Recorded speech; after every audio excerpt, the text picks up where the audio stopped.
Bonjour, bienvenue dans le Seigneur. Shalom, shalom, c'est Flore. Dans notre émission, Et si on en parle? Aujourd'hui, je viens vous parler d'un sujet très important, aussi important que les autres, mais celui-là, c'est un sujet qui m'a été donné par le Seigneur ces derniers temps. Et voilà, donc je viens vous partager mon sujet qui est la patience. Qu'est-ce que la patience? Vous savez, on a besoin de patience dans nos vies. On a besoin de patience en tant que chrétien comme en tant que non-chrétien. Et donc, je vais vous parler de la patience, de l'importance de la patience, les conséquences de l'impatience. Donc, on va définir ce que c'est que la patience. La patience, c'est une qualité, c'est la qualité d'une personne à être persévérant, à être tenace, à supporter sans plainte des choses et à vivre dans l'endurance et dans la constance, avec du courage. Donc, la patience, c'est une qualité. La patience, c'est une qualité, c'est une vertu. La patience, c'est un don de Dieu. La patience peut être acquise, elle peut être acquise comme on peut être naître avec la patience. Mais très souvent, c'est rare de voir des gens naître avec la patience, mais ça existe, des gens qui ont la patience depuis la naissance. Mais c'est quelque chose qu'on peut acquérir et faire grandir. La patience, c'est une attitude, c'est une façon d'être, c'est un mode de vie. C'est une qualité, c'est une vertu, la patience. C'est très important, la patience dans la vie. Et donc, le Seigneur a donné une vision. Je vous parle d'une histoire dans la parole de Dieu, l'histoire de Joseph. Joseph, le fils de Jacob, qui a reçu une vision. Quand il était tout petit, Jacob reçoit la vision et fait part de sa vision à sa famille, fait part de sa vision à son papa. Ses frères n'ont pas beaucoup aimé sa vision parce que ça a entraîné en eux la jalousie, parce qu'ils se trouvaient inférieurs à lui par rapport au songe que leur frère avait eu, et il a été vendu. Les frères l'ont vendu par jalousie. Donc, ils l'ont vendu, il a été esclave, il a été accusé à tort, étant en prison, parce qu'il a été en prison, Joseph. Donc, dans tout ce qu'il a vécu, dans tout ce qu'il a traversé comme épreuve, Joseph a été patient. Joseph a fait preuve de patience. C'est une qualité. Joseph a fait preuve de patience. Et donc, il a été patient durant toutes les épreuves. Il a été calme, il a été loyal, il a été intègre, il a été obéissant. Et quand on regarde Joseph, on voit bien que malgré qu'il a été vendu par ses frères, il a gardé l'amour dans son cœur. Il a gardé l'amour pour ses frères dans son cœur. Il a été mis en prison à tort, accusé à tort. Donc, malgré ça, il est sorti vainqueur. Il a été élevé. Il est sorti par la grande porte. Il a été aimé de Pharaon. Il a été aimé, il a été bien vu par Pharaon. C'était quoi? C'était son attitude. C'était sa patience. C'était sa façon d'être étant en prison. C'était son mode de vie. C'est-à-dire que ce n'est pas quelqu'un qui était en train de chercher à sortir, en train de chercher à se donner raison. Non, il a été patient parce que c'était dans le plan de Dieu. C'était dans le plan de Dieu que Joseph traverse cette épreuve aussi pour nous. Pour que nous soyons, pour que nous voyions le modèle de patience qu'il a eu. Donc la patience, c'est quelque chose, c'est un fruit. La patience fait partie des quartiers du fruit, des quartiers du fruit de l'esprit. Le fruit de l'esprit par excellence, c'est l'amour. Donc l'amour, c'est le fruit, et il y a des quartiers là, les quartiers dans le fruit qui font partie de ce fruit, c'est l'amour, c'est la patience, c'est la bénignité, c'est la joie, la paix, la maîtrise de soi, la tolérance. Toutes ces choses font partie de l'amour. Donc si on est patient, on est amour. Forcément, si on est patient, on est amour. On a la maîtrise de soi. Donc il faut développer pendant qu'on est patient, il faut développer en soi ce qu'on appelle le silence. Le silence, c'est très important dans la vie de qui que ce soit. Le silence, on remporte beaucoup de victoires dans le silence. Le silence est très important. Quand on est patient, on doit développer en nous le silence. Mon père me disait quand j'étais petite que le silence est d'or et la parole est d'argent. Je ne comprenais pas ça quand j'étais petite. Je ne comprenais pas. Mais plus je grandis, plus je comprends que le silence est vraiment d'or. Parce que j'ai gagné plusieurs de mes victoires dans le silence. Plusieurs victoires dans ma vie ont été gagnées dans le silence. Donc, quand on a un adversaire qui vient en face de nous et qui vient avec, je ne sais pas moi, peu importe la situation, quand on garde le silence, on reçoit beaucoup de choses de Dieu et on réussit à sortir de cette situation avec les bonnes informations, avec les bonnes attitudes, avec une bonne façon de faire. Donc, il faut développer le silence dans la patience. Donc, je disais tantôt que c'est le silence et la patience que j'ai obtenu dans plusieurs victoires. Donc, car c'est dans le silence qu'on reçoit les recommandations de l'Éternel, des instructions à suivre, des actes à mener, la façon d'opérer selon les épreuves qu'on a, les outils nécessaires à utiliser pour pouvoir s'en sortir, les positions à prendre dans les combats, dans les épreuves, dans l'affliction qu'on va recevoir. Donc c'est dans le silence que le Seigneur nous remplit, il nous remplit de la tenue à avoir pendant cette épreuve, de la parole adaptée à la situation. C'est dans le silence. Parce que si on est patient et qu'on murmure, on ne peut rien recevoir de l'Éternel. L'Éternel attend de nous de voir des gens patients, des gens, des gens silencieux dans la patience. On écoute le Seigneur, on reçoit les informations, on reçoit les instructions, on a le temps même d'agissement parce que ce n'est pas à tout moment qu'on peut faire ce qu'on veut. Donc le Seigneur nous donne le timing parce qu'on a été silencieux, parce qu'on a écouté la voix de Dieu, parce qu'on a pris le temps d'écouter ce que le Seigneur voulait nous dire. On a pris le temps de se mettre à la disposition de l'Éternel. Donc on reçoit des informations et on les utilise. Voilà. Donc, par exemple, on va prendre l'exemple de David. La Bible nous parle ici de David qui a été oint. David a été oint tout petit. Il était berger, on l'a appelé, on l'a oint et il est retourné travailler. Il est retourné travailler, il est retourné perdre ses brebis. Donc, pourquoi je vous dis ça? Parce que David, dans son enfance, il n'avait pas tout ce que le Seigneur voulait pour entrer dans son plan. Il ne pouvait pas entrer dans son plan. Il était tout petit. Il fallait que David reçoive les instructions de Dieu. Il fallait que David soit formé. Il fallait que David soit façonné. Il fallait que David soit, modélé. Donc, comment il va être modélé? C'est dans le travail qu'il faisait en tant que berger. Parce que le Seigneur avait un plan merveilleux pour David. Le Seigneur avait planifié quelque chose de bon pour David. C'est-à-dire, avoir un peuple en eux, avoir des gens à charge, avoir une multitude de personnes à sa charge. Donc, qu'est-ce que David devait faire? David devait apprendre à nourrir ces gens-là. Il devait apprendre à s'occuper de ces gens-là, à prendre soin d'eux, à les rassembler, à les retrouver ceux qui sont perdus. C'est tout un travail, c'est tout un enseignement.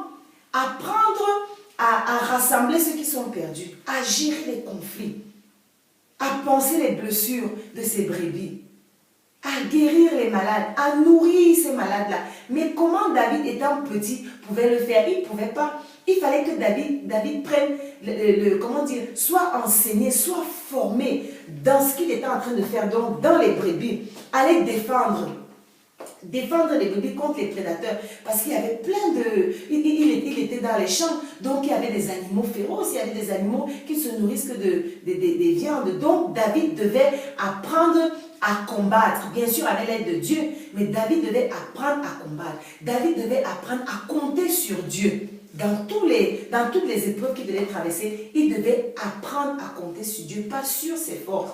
Donc c'est tout ce que David devait faire en plus. Donc ça c'était avec la patience. Si David n'était pas patient, David n'aurait jamais réussi ses combats. David n'aurait jamais réussi ses combats. Jamais. C'est la patience, l'obéissance qui a mené David à réussir à récupérer son animal de la bouche du lion, à battre Goliath, à gagner toutes les guerres. Parce que David a traversé. Il a traversé tout ce qu'il avait à traverser dans son enfance. Il a été enseigné par Dieu et à comptant sur Dieu. Et si on est patient, si on n'est pas patient, on va droit à la chute. On va droit à la chute. Donc, tu reçois une vision. Tu reçois une vision, le Seigneur te dit, aujourd'hui, tu vas être, je ne sais pas moi, apôtre, évangéliste. Le Seigneur te donne ta vision. Il te dit, ma fille, voilà ce que tu seras, tu la reçois. Qu'est-ce que tu fais de ta vision? Tu la gardes? Non. Tu vas voir ton conducteur spirituel. Tu lui fais part de la vision que tu as reçue. Et la parole de Dieu dit que le Seigneur confirme toujours, il confirme toujours à ses serviteurs la vision. Il confirme toujours sa parole à ses serviteurs. Si le Seigneur t'a donné une vision, ne t'inquiète pas. Ta vision, elle va se mettre en place. Tu vas rentrer dans ton appel. Mais il y a tout un temps, il y a tout un travail à faire. Il faut être patient. Donc tu fais part de ta vision à ton conducteur spirituel. Et ton conducteur spirituel, qu'est-ce qu'il fait de ça? Il va travailler avec toi selon l'appel que tu as reçu, selon ce que Dieu lui a dit de toi. Il va travailler avec toi pour t'amener justement dans ton appel. Pour t'amener dans ton appel après la formation. Donc tu dois faire tes classes. Tu dois faire tes classes comme David a fait ses classes. David a mis tout ce temps-là dans la brousse avec ses brebis parce qu'il devait faire ses classes. Il devait faire sa formation. Donc Dieu n'est pas un Dieu de désordre. On ne se lève pas avec la vision et on rentre dans sa vision. Ce n'est pas possible. Parce qu'on n'est pas mature. On a besoin de la maturité spirituelle. On a besoin d'être fortifié, d'être enraciné dans la parole de Dieu, d'être obéissant. Donc on nous demande d'être soumis à l'autorité qui est devant nous, d'être obéissant à l'autorité qui est devant nous, d'être humble à l'autorité, être humble, d'avoir cette attitude d'humilité pour recevoir ce que le Seigneur a prévu pour nous. Donc, la patience précède l'accomplissement de la promesse. La patience, quand on est patient, la promesse va seulement arriver. Elle arrivera certainement parce qu'on a pris le temps qu'on devait prendre pour entrer dans l'accomplissement. Et la précipitation nous entraîne à la chute, donc à la mort. Quand on est pressé de rentrer dans notre appel, à coup sûr, on va chuter. Encore, si on a la chance de chuter seulement, parce qu'on peut aller jusqu'à la mort. Et la mort peut être spirituelle, elle peut être physique, elle peut être matérielle, elle peut être financière, elle peut être dans tous les sens. On peut avoir toutes les morts. On peut avoir toutes les morts. Regardez le peuple de Dieu dans le désert. On prend l'exemple du peuple de Dieu dans le désert. Le Seigneur, il sort son peuple de la captivité en esclavage chez Pharaon en Égypte. Il fait traverser le peuple. Déjà, il fait sortir le peuple avec tout ce qu'il a fait à Pharaon à travers Moïse. Toutes les plaies qu'il a envoyées à Moïse, il fait sortir le peuple de son peuple d'Égypte. Il traverse la mer Rouge. Il nourrit son peuple dans le désert. Et qu'est-ce qu'ils font? Ils murmurent. Ils ne sont pas patients. Parce que le Seigneur leur a promis un pays. Le Seigneur leur a promis une ville où coulera l'eau et le miel. Mais pour eux, il fallait directement entrer dans la ville et recevoir le lait et le miel. Non, ça ne se passe pas comme ça. On a besoin d'être transformé. Le Seigneur a besoin de nous amener dans le désert avant de nous donner ce qu'il avait besoin de nous donner parce qu'on doit être mature. On doit être mature. Mais qu'est-ce qui s'est passé? Qu'est-ce qui s'est passé dans le désert? Ils ont murmuré. Ils ont parlé. Ils n'étaient pas contents. Ils sont tous morts. Ils sont morts. Parce que le Seigneur n'était pas content. Ils n'ont pas fait les classes. Ils n'ont pas fait ce qu'ils devaient faire. Ils n'ont pas fait leur classe. Jamais. Ils ont murmuré. Ils avaient envie de retourner en esclavage en Égypte. Ils voulaient retourner en Égypte parce qu'il y avait la nourriture. Ils mangeaient ce qu'ils voulaient. Ils n'étaient pas contents de la manne. La manne. Quelque chose de frais, quelque chose de déjà cuisiné, tout est complet avec toutes les vitamines. Non, ils ne voulaient pas ça. Ils étaient tellement habitués à souffrir avant de manger. Habitués à ça. Donc le Seigneur, Dieu n'aime pas ça. Dieu n'aime pas les impatients. L'impatience entraîne la chute.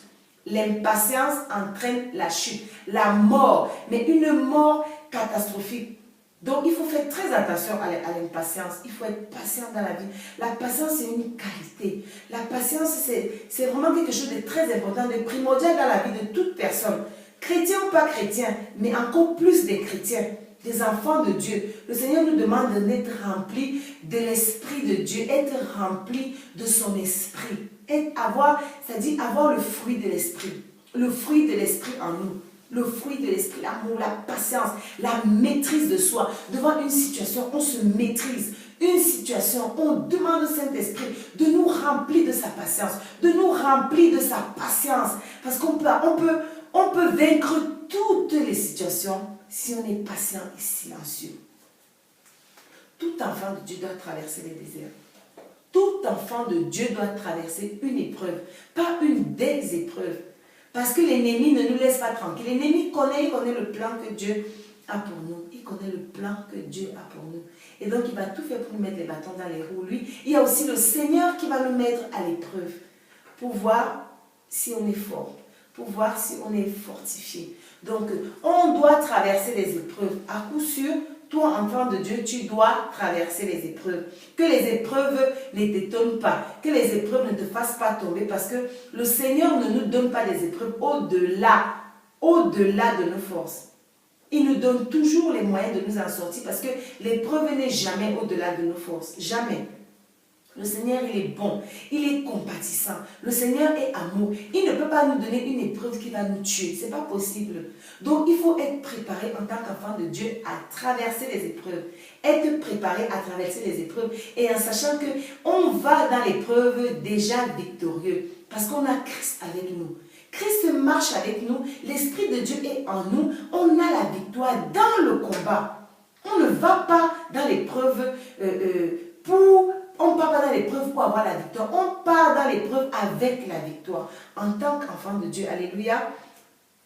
Donc, l'épreuve est là pour quoi? L'épreuve qu'on rencontre est là pour quoi? L'épreuve est là pour nous former. Comme je disais tantôt par rapport à David, l'épreuve nous forme. L'épreuve nous fortifie. L'épreuve nous renferme. L'épreuve nous transforme. L'épreuve nous modèle. L'épreuve nous rend vraiment forts. Et donc, quand on traverse tout ça, on acquiert de la sagesse. On acquiert de la maturité. On reçoit des révélations. On acquiert un discernement. Le discernement, c'est quelque chose de très important chez un chrétien. C'est même palpable. C'est-à-dire qu'on peut entendre la voix de Dieu. On peut détecter des situations qui peuvent arriver. On peut palper la présence de Dieu avec le discernement. Donc, on acquiert l'équipement que le Seigneur doit nous donner pour traverser les épreuves. C'est pendant ces épreuves qu'on acquiert ça. Parce qu'on est formé, on est déjà ferme. Donc, on reçoit la sagesse de Dieu, l'intelligence, la sagesse divine. On reçoit ça et on est en santé. On a la santé spirituelle pendant toutes les épreuves. Alléluia. Donc, il ne nous laisse jamais tenter au-delà de nos forces. Donc, les conséquences de l'impatience, parce que, comme je disais tantôt par rapport au peuple de Dieu, donc les conséquences, c'est tout ce que j'ai cité. On va avoir la mort spirituelle, la mort physique, la mort, toute forme de mort en fait. On a toute forme de mort. Et donc, la Bible nous parle ici de plusieurs passages bibliques qui nous parlent de la patience. De la patience. Donc, je vais vous lire quelques passages bibliques et je vous dis juste quel genre de patience le passage veut nous dire. Donc, quand on lit dans Jacques 5, versets 7 à 8, ici on parle d'une patience jusqu'au retour de Jésus. C'est-à-dire comment patienter le retour de Jésus. Et la Bible nous exhorte à être patient. À être patient parce que Jésus revient bientôt. Jésus revient bientôt. Soyez patient. Soyez patient. Une patience sans murmure. Parce que le Seigneur dit qu'il revient nous chercher. Et il veut nous trouver irrépréhensibles, sans faute, sans tâche. Sans faute et sans tâche. Donc la patience va nous permettre de ne pas fauter, de ne pas avoir de tâche, d'être irrépréhensible. Donc sans murmure, mes frères. Donc la patience de Jacques 5, versets 7 à 8. Donc Hébreux 10 aussi, verset 36 nous parle de la patience. Donc on a besoin de patience, de persévérance pour accomplir la volonté de Dieu, pour obtenir ce que Dieu nous a promis. Ce que je disais tantôt, le Seigneur vous a promis, vous a donné une vision par rapport à votre appel. Il vous a promis, je ne sais pas moi, un travail. Soyez patient. Ayez une attitude de quelqu'un qui attend quelque chose qu'il a déjà reçu. Une attitude positive, une attitude de foi. C'est-à-dire que le Seigneur m'a promis le travail, je l'ai déjà. Je ne vois pas, mais je l'ai. C'est ce que Hébreux 10, verset 36 nous dit. Romains 5 aussi, verset 3, Romains 5, verset 3 à 4 nous parle de la patience qui nous aide à nous glorifier dans l'affliction. C'est-à-dire que on a l'affliction.